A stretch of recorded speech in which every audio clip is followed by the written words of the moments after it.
misalnya jadi wakil wali kota, Insya ruang-ruang kepemudaan, ruang-ruang genset ini akan lebih diperluas lagi. betul-betul dimaksimalkan sekali. Sangat dan itu bisa Iya. digaransi. Insya Allah. Jadi kita sudah mulai jalan ini Pak, di Iya. model sosialisasi kita ke bawah, itu ruang kolaborasi sudah kita buka. Program untuk anak muda, yang terkhusus anak muda memang, ini kita betul-betul konsep besarnya, bagaimana pemuda menjadi subjek dalam pembangunan Kota Makassar. Subjek. Bukan Dia yang terlibat. Oh iya iya. Bukan dipandang sebagai komunitas politik tadi, bukan. Dia harus jadi bagian penting. Jadi kita betul-betul mau menghidupkan ruang-ruang diskusinya anak muda di daerah kawasan tempat tinggalnya. Karena anak muda sekarang itu referensinya banyak sekali.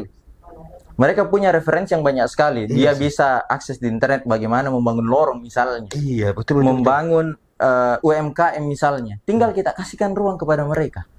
Akan jalan sendiri tuh anak muda. Kemarin kan ada juga yang baliho yang tolak anak muda. Bagaimana sih tanggapan seorang Ilham ini ketika mendengar ada sosok kelompok yang menolak anak muda maju di pilkada atau di Pilwali Makassar? Saya juga sempat lihat memang sebenarnya itu ada baliho dia tolak anak muda. Tapi saya yakin yang pasang itu bukan anak muda.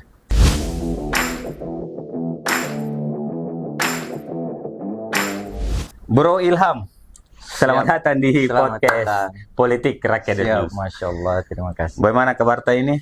Alhamdulillah kabar baik. Saya ini merasa senang ya, karena anak-anak muda diberikan ruang, apalagi di pilkada ini. Tentunya kan melihat sosok Ilham ini kan tidak boleh kita melihat hari ini saja. Yang pastinya bahwa di kemudian hari yang akan memimpin negara ini, yang menjadi pemimpin adalah generasi muda atau generasi Z saat ini. Sepakat, segenerasi tak. Iya, sama lah semua.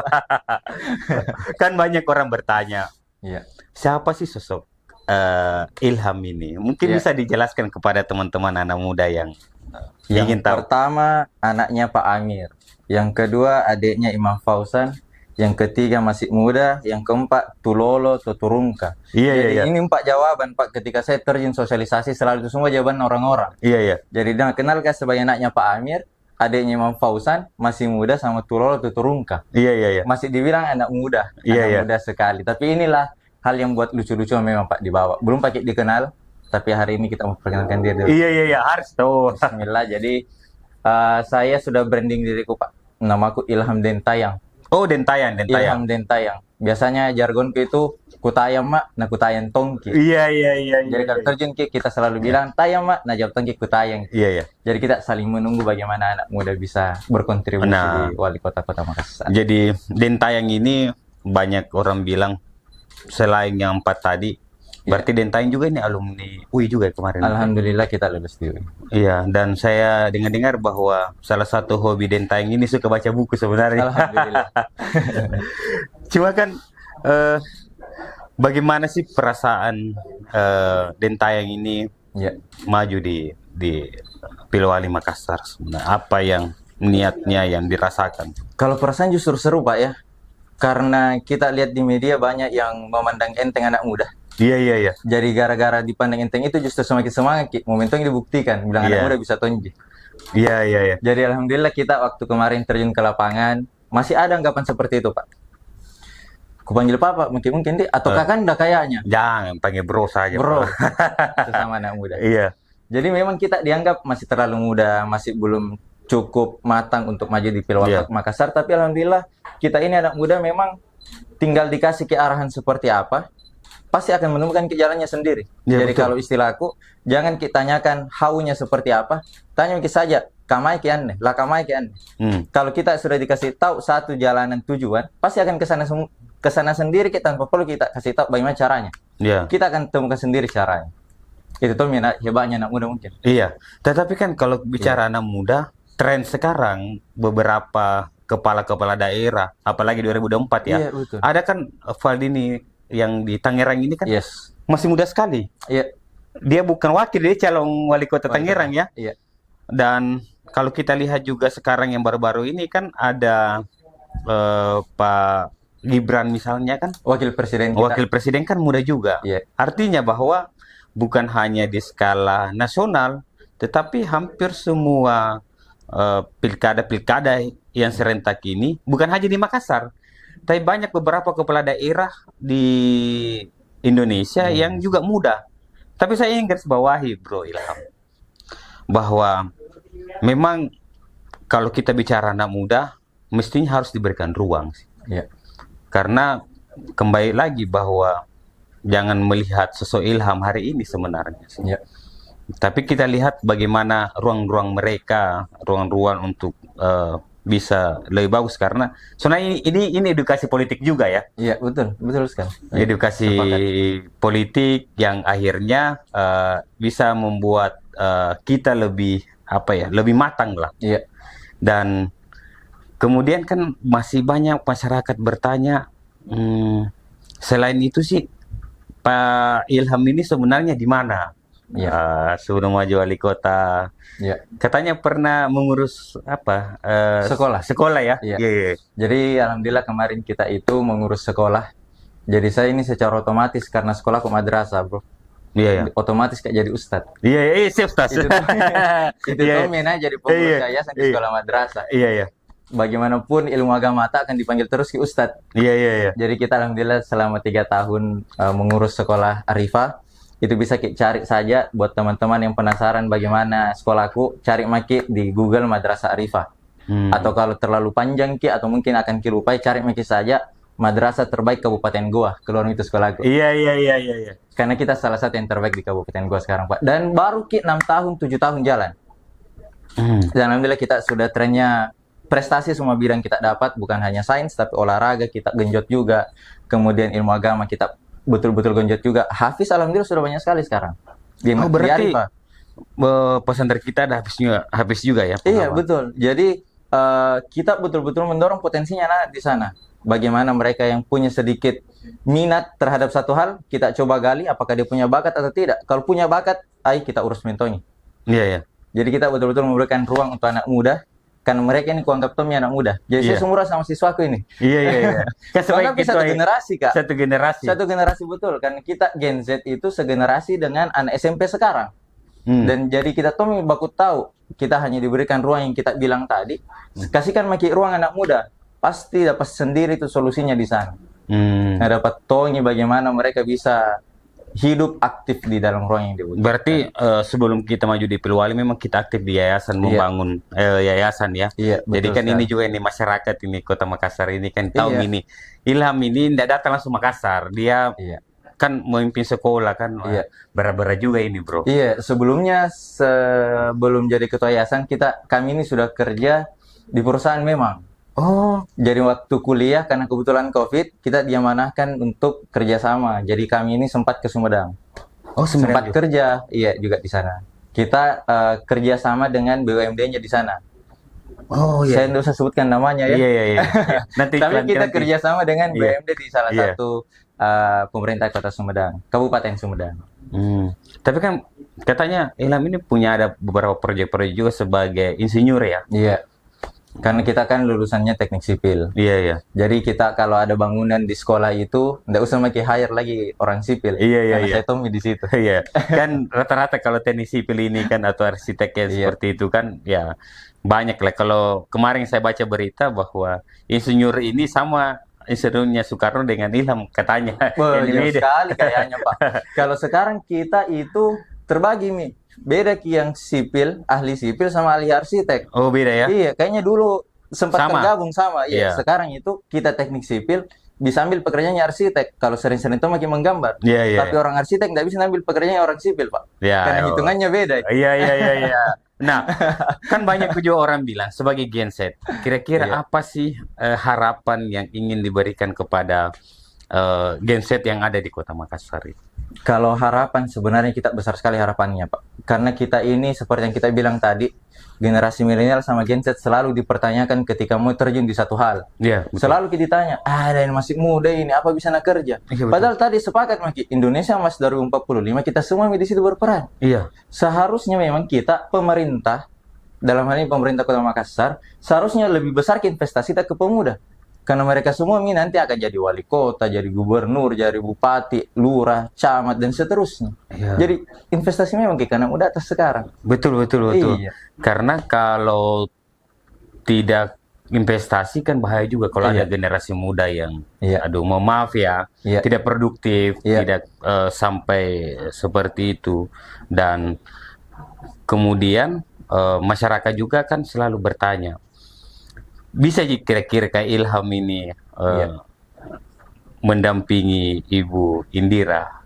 Insya Allah. Jadi kita memang sebagai pemuda, kita di dalam kontestasi Pilwalkot ini yang dijual itu, ditawarkan itu apa yang ke masyarakat. Ya. Apa yang kita mau jual, apa yang kita tawarkan.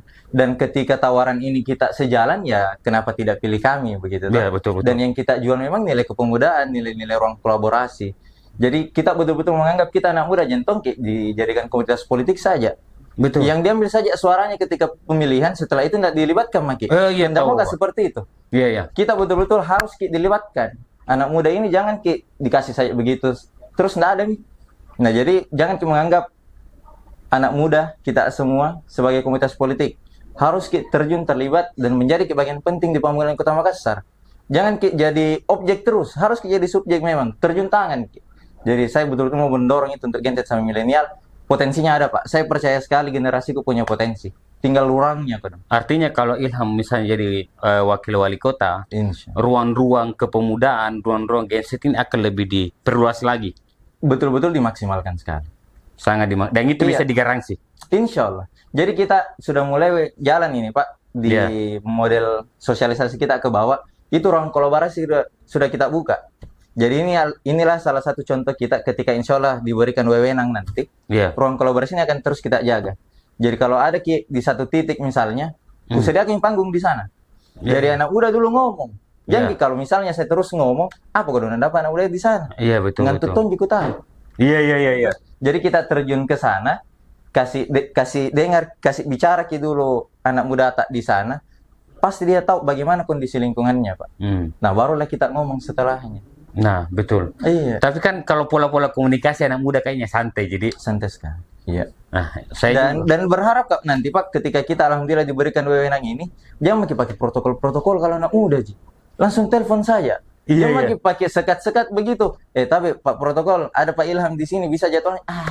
Jauh sekali, Pak. Iya. Nah, ini Tom yang biasa terhambat anak muda kalau mau ketemu sama pejabatnya. Ada tengah-tengahnya protokol. Nah, insya Allah kita ke depan tidak pakai protokol. Iya. Jadi Ini kalau- yang menarik ini. Iya, anak muda memang harus langsung hubungi siapa wakil wali kota tak. Dia tayang, oke, hubungi. Ada kegiatan, oke, kita terjun. Dan tanda tangan tidak harus di kantor. Iya. Sekarang tantangan digital. Iya, sudah. Jadi tidak tunggu dulu disposisi dulu data yang ini bareng. Weh, sudah digital mau tanda tangan ini. Iya. Jadi menurut saya sangat apa ya? Kami juga kalau kita sesama anak muda ini kan lebih cair, weh. Betul. Bro, apa ini? Iya. Dan saya rasa pola politik Dentaing ini agak berbeda sebenarnya. Iya. Lebih fleksibel ya. Iya. Dan menariknya tidak ada protokol. Nggak ada protokol, nggak usah pakai protokol sebenarnya. Sama kalau terjun kayak sosialisasi itu, bro. Yang paling saya tidak suka kalau ada anak muda, nah cium tanganku. Iya. Nah seumuran jadi ini. Iya, sama begitu saja. Jadi ya santai saja, sopan. Yang penting sopan kita saling jabat tangan dan seterusnya ya. Seumuran jadi. Iya, sama. Tidak ada sekat yang terlalu jauh lah. Dan memang karena banyak juga kemarin kan ada juga yang baliho yang tolak anak muda. Bagaimana sih tanggapan tak seorang Ilham ini ketika mendengar ada sosok kelompok yang menolak anak muda maju di pilkada atau di Pilwali Makassar? Saya juga sempat lihat memang sebenarnya itu ada baliho dia tolak anak muda. Tapi saya yakin yang pasang itu bukan anak muda. Karena kita yakin anak muda itu satu frekuensi. Betul. Ketika kita punya ruang dan ada anak muda di situ, harus kita buka selebar-lebarnya. Iya. Dan ketika kita juga diberikan nanti wewenang untuk menjadi aspirasi anak muda, ya harus dong kita kawal kemauannya mereka. Jadi betul-betul anak muda kasih ruang, insya Allah jalan semua di situ, Pak. Dan kebetulan di sini wakil wali kota atau calon wakil wali kota ingin diberikan ruang ke sana. Kita kasih ruang. Dan menurut saya apa sih kehadiran Ilham juga di podcast kami ini kan bentuk sebagai berarti ada anak muda yang ingin berkonsep. Iya, betul. Dan sebenarnya sih kalau kita baca buku soal bagaimana kepemimpinan masa depan, memang lebih ke generasi muda. Kalau kami Sulsel misalnya Makassar memberikan ruang kepada generasi-generasi muda, maka tentunya bahwa langkah politiknya ini akan panjang ke depan. Jadi kalau kita lihat sebenarnya ilham ini bukan hanya saat ini ya. Yang kita lihat gitu sekarang, jangan kita melihat orang hanya saat ini saja, tetapi lihat potensi-potensi yang kemudian apa yang akan dilakukan di kemudian hari. Jadi memang investasinya pemerintah itu dimanapun ada, harus ke investasi sebesar-besarnya ke pemuda. Karena mereka semua jadi pemimpin tak. Dan mulai dari pilkada tahun ini banyak sekali Gen Z sama milenial yang maju. Banyak, bukan hanya Makassar. Bukan hanya kota Makassar. Jadi ketika kita berikan ruang, itu sebagai representasi Tatomi. Siapa tahu ada ruang kolaborasi yang kita butuhkan, itu bisa kita sediakan karena satu frekuensi. Ada juga beberapa kejadian di lapangan ini. Ada teman-teman yang hanya butuh izin saja kok dong dari pemerintah untuk melaksanakan satu kegiatan, tapi disposisinya panjang sekali. Nah ini kok dong, satu kali saja dia tidak butuh anggaran, Pak. Dia hanya perlu diberikan izin. Nah kalau generasi Z Tommy jadi eksekutif tak dikasihkan jadi tantangan digital, kerja akan maki. Maki pakai jauh-jauh disposisi sana sampai di mana ini kodon surat proposal apa, tidak begitu nih generasi sekarang. Kan banyak ya. Saya rasa dengan adanya ilham ini lebih modern lagi. Teknologi semakin maju dan kita harus gunakan harus kita gunakan. Jangan memandang teknologi sebagai hambatan, tapi jadikan sebagai peluang. Apa sih harapan kita untuk generasi-generasi muda, untuk warga Kota Makassar misalnya? Besar sekali harapan Pak, dan saya percaya sekali kepada mereka bahwa kita semua punya potensi dan kita semua punya kompetensi untuk di situ. Jadi ketika ada ruang atau peluang yang disediakan ke kita, ambil Ki. Karena kalau tidak kita ambil, takut Ki salah, ya akan bergerak di jalan Ki. Betul. Tidak akan lanjut Ki ini, padahal kita semua nanti jadi pejabatnya ini negara. Jadi ketika ada dikasihkan Ki ruang, kasih Ki kesempatan, ambil Ki. Kesempatan itu susah sekali, tapi insya Allah kalau nanti wakil wali kota anak muda kesempatan banyak sekali. Ini yang ditunggu sebenarnya ini, bahwa memang harus ada anak-anak muda yang menurut saya naik. Kemudian kan siapa sih sosok Ilham ini, sosok politisi yang menurutnya, kalau saya sebenarnya selain kan banyak orang lihat Ilham ini kan anak-anak muda, tetapi menurut saya sosok di belakang Ilham ini juga kan punya potensi yang sangat besar. Artinya kenapa tidak kita berikan ruang kepada anak-anak muda untuk tetap berkarya. Apa sih harapan kita untuk masyarakat Kota Makassar? Untuk Kota Makassar yang lebih baik, dan terkhusus untuk pemuda. Saya betul-betul mau, karena pengalamanku tadi yang kita sebutkan, saya lama di Jakarta, kemudian di Sumedang, saya dapat gambarannya Pak, Kota Makassar dari luar. Betul. Dan betul-betul potensinya besar sekali, kita punya potensi. Bahkan Pak Dhani bilang kita sudah ubah mindsetnya itu. Makassar yang dulunya kota anarkis menjadi kota festival.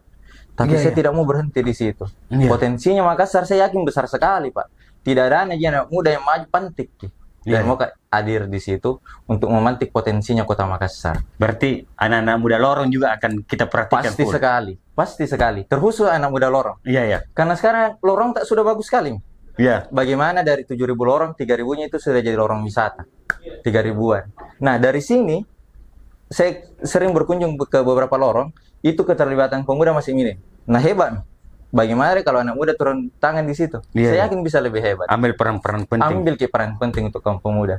Ada juga dulu istilahnya itu, kalau tidak salah, Ali bin Abi Thalib. Dia ada seseorang yang mau mengubah dunia. Kemudian dia tidak sanggup. Kemudian dia mau ubah negara. Tidak sanggup juga. Kemudian dia perkecil. Pada akhirnya dia berkesimpulan, yang harus dia ubah untuk mengubah dunia itu dia ubah dulu dirinya. Setelah dari dirinya, baru rumah tangganya. Setelah dari rumah tangganya, lorong tak. Jadi ketika ke depan ini anak muda tak perbaiki mentomi diri tak, dan saya yakin kita punya potensi di situ. Kemudian masuk ke rumah tangga, baru yang next stepnya itu masuk ke lorong tak. Jadi betul kita mau mendorong pemuda itu hidupkan ke lorong tak. Karena dulu lorong itu konsepnya Pak kumuh, tidak terjamah. Jadi tempatnya kriminal datang ke sana. Karena kan gelap-gelapan transaksi narkoba mungkin dulu di sana Pak ya, saya tidak tahu. Saya bukan pemakai juga, jadi saya kurang tahu di sana. Tapi begitu lorong wisata kita hidupkan, itu luar Terang. biasa, langsung terang, cerah, punya prospek yang ke depan, UMKM hidup dan seterusnya. Jadi luar biasa memang dari lorong Ki untuk Makassar yang mendunia. Iya, dan tentunya anak-anak muda orang juga ini akan menjadi menjadi perhatian kita ya, lebih Iya, lebih betul. lebih masif. Dan selain itu kan Ilham pernah proyek ada di luar negeri juga ya? Iya. Pernah. Kita sempat kuliah pertukaran pelajar di Jepang 1 Oh. semester. Dan lucunya di sana itu, proyek yang kita bahas itu adalah kasus likuifaksi di Palu. Iya, iya. Jadi kita jauh-jauh ke Jepang untuk kembali mempelajari apa yang ada di Sulawesi. Iya, iya, iya. Jadi sebenarnya ini kita punya ruang yang besar sebenarnya untuk belajar. Tidak ada yang pantik. Ki. Bahkan kita itu di Palu sudah menjadi pembahasan dunia. Nah ini yang ingin kita ubah dan ini yang kita sempurnakan. Bagaimana Makassar punya mindset warga dunia. Ki.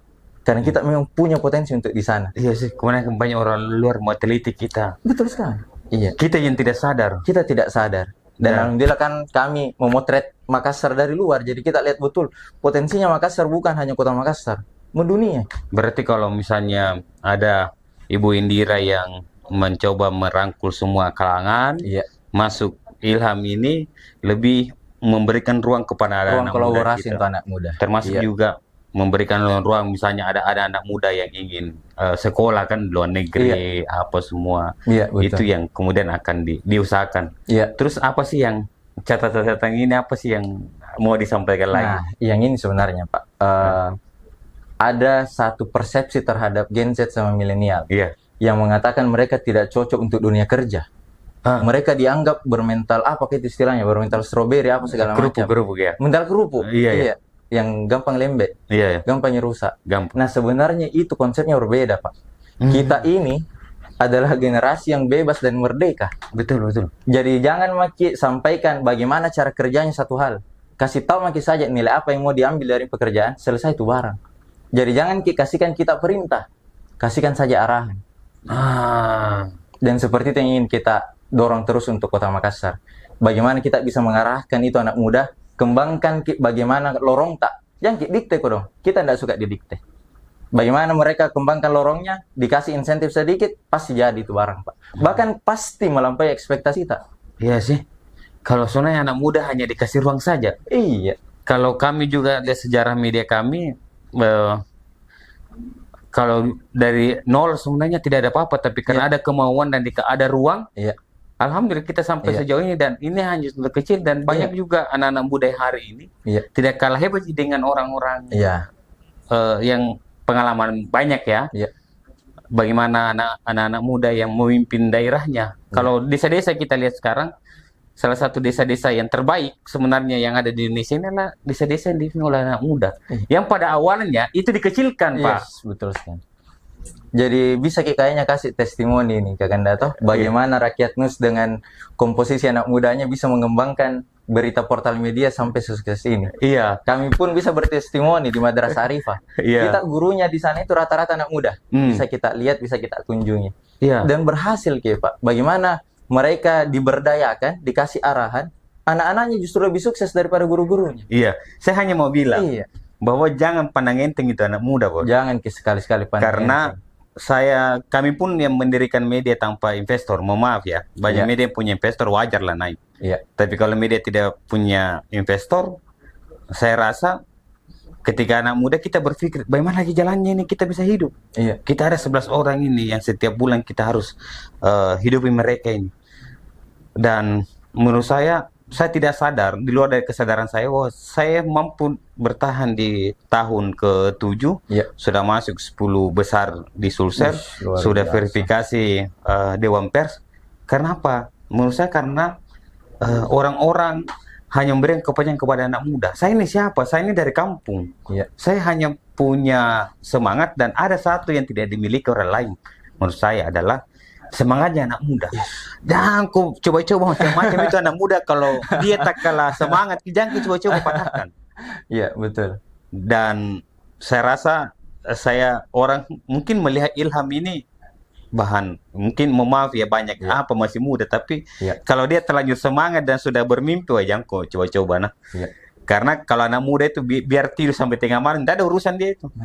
mau tidur di mana, mau apa, tidak ada urusan. Kalau saya kalau terlanjur dikejar, pasti harus diselesaikan. Harus selesai. Tertuntut tumpi lama. Dan menurut saya doakan bahwa semangat Bro Ilham ini untuk bagaimana Makassar tetap jalan, tidak patah semangatnya. Dan saya rasa kalau saya anggap sih banyak orang yang meragukan kami juga. Selama ini juga banyak orang meragukan kami, tetapi orang yang meragukan kami lah yang menjadi semangat kita.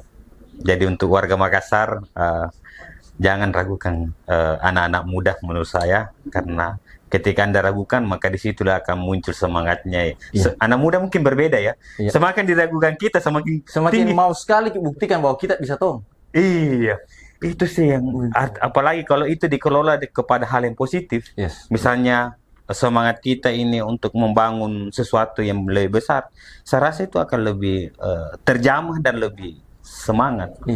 Dan saya tunggu juga podcastnya Bro Ilham ini, kita sharing-sharing, dan mungkin bukan ini saja ya. Setelah ada mendaftar di KPU, ada program-program milenialnya, ya tunggulah kita di sini. Betul, sepakat sekali. Dan saya rasa saya juga mau kontrak Bro Ilham ini. Pokoknya kalau ada waktu lagi cerita soal anak-anak muda, kita bisa bicara lah. Bagaimana anak-anak muda, menurut saya ini bukan pertemuan terakhir ya. Masih panjang pertemuan-pertemuan kita. Kita belum bahas ini sebenarnya bagaimana Ilham memimpin yayasannya. Jadi apa ya? Kalau orang yang belum pernah lalui memimpin sesuatu, itu hanya cerita, itu menganggap remeh. Tapi kalau dia sudah lalu, itu beda ceritanya. Jadi kalau hanya orang, dia hanya ketua yayasan, jangan sampai, jangan hanya bilang soal ketua yayasan, tapi berapa orang SDM dia kelola di situ, berapa orang siswa yang dia kelola di situ. Saya rasa memimpin yayasan dengan sama dengan partai, itu tidak jauh beda. Malahan kalau yayasan misalnya dipimpin, orang bicara tentang kesejahteraan. Bagaimana kira-kira? Nah, ini juga salah satu sebagai pemilik pekerjaan dimanapun kita berada ya. Kita di Yayasan Arifah itu betul-betul di luar konsep, di luar aturan yang ada. Mungkin kalau biasa kita lihat guru itu harus datang jam 7, pulang jam berapa, ke jam 4, jam 5, segala macam. Tidak perlu seperti itu. Sekarang itu kita kasih tahu saja guru tak bagaimana anaknya bisa cerdas. Terserah mereka datang pada saat jam mengajarnya atau bagaimana, bahkan konsep belajar online pun kan bisa sekarang. Yang penting tercapai satu tujuan. Itu pasti berhasil, Maki. Jadi untuk lingkungan pekerjaan harus bisa fleksibel. Karena begitu maunya milenial sama Gen Z. Kayaknya kalau saya ini pakai Riang Gembira sih sebenarnya di sini manajemennya, manajemen Riang Gembira. Yang jelas tercapai. Yang penting tercapai tujuannya. Kalau kami kan misalnya ada KPI-nya. Ya sudah, kau mau datang jam berapa terserah, yang penting tercapai dalam satu mau kau upload di mana terserah kan di mana, yang penting tercapai. Yang penting Riang Gembira lah. Saya rasa memang pola-pola manajemen anak muda, dan saya walaupun saya belum ke sekolahnya, tapi saya yakin bagaimana Bro Ilham ini membangun kondisi kerja yang sesuai dengan milenial, dan menurut saya itu sangat dibutuhkan sih. Dan manajemen perusahaan saya rasa sudah harus beralih ke sana memang, Pak.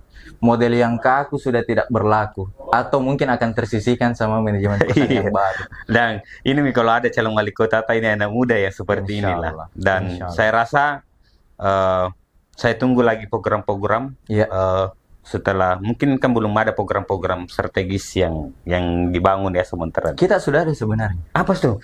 Jadi bagaimana ini Dik, caranya menjelaskan. Jadi program untuk anak muda, yang terkhusus anak muda, memang ini kita betul-betul konsep besarnya bagaimana pemuda menjadi subjek dalam pembangunan Kota Makassar.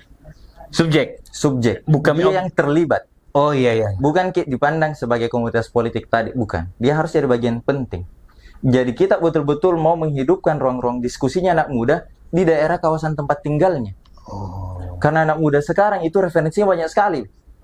Mereka punya referensi yang banyak sekali. Dia bisa akses di internet bagaimana membangun lorong misalnya. Membangun UMKM misalnya. Tinggal kita kasihkan ruang kepada mereka. Akan jalan sendiri tuh anak muda. Jadi yang pertama itu kita programnya adalah pemberdayaan anak lorong, yang tadi kita sudah diskusikan. Kemudian pemberdayaan untuk pemuda cinta masjid. Jadi masjid kita harus fungsikan juga. Jadi masjid ini saya rasa dari zaman Rasulullah bukan hanya tempat ibadah, tapi tempat kumpulnya juga, tempat diskusinya orang-orang pada masa itu.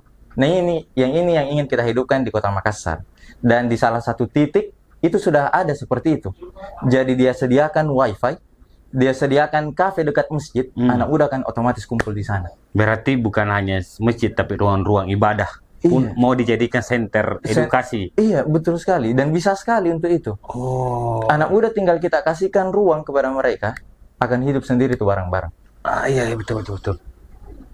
Dan saya rasa dua ini juga ketika ini efektif ini sangat luar biasa. Artinya saya bisa tangkap bahwa ini lebih ke memberikan ruang sih sebenarnya anak muda, dan saya rasa Bro Ilham ini akan betul-betul akan memasuki segmen cemented yang pemuda. Jadi untuk warga Kota Makassar tentunya adanya Bro Ilham ini menjadi catatan kita bahwa program-program yang dibangun dan sudah mewakafkan dirinya untuk anak muda. Saya kira kan mewakafkan waktu dan tenaga. Itu maju cari wali kota itu sempat juga ada yang tanya itu, Kak. Iya. Bukannya anak muda itu waktunya untuk bersenang-senang. Toh harusnya kita berkeliaran dulu, apa segala macam. Di sini tempat senangku. Iya. Oh, itu yang menarik. Ini yang menarik karena senangnya kita itu membantu masyarakat, memberikan mereka potensinya terbuka karena kita.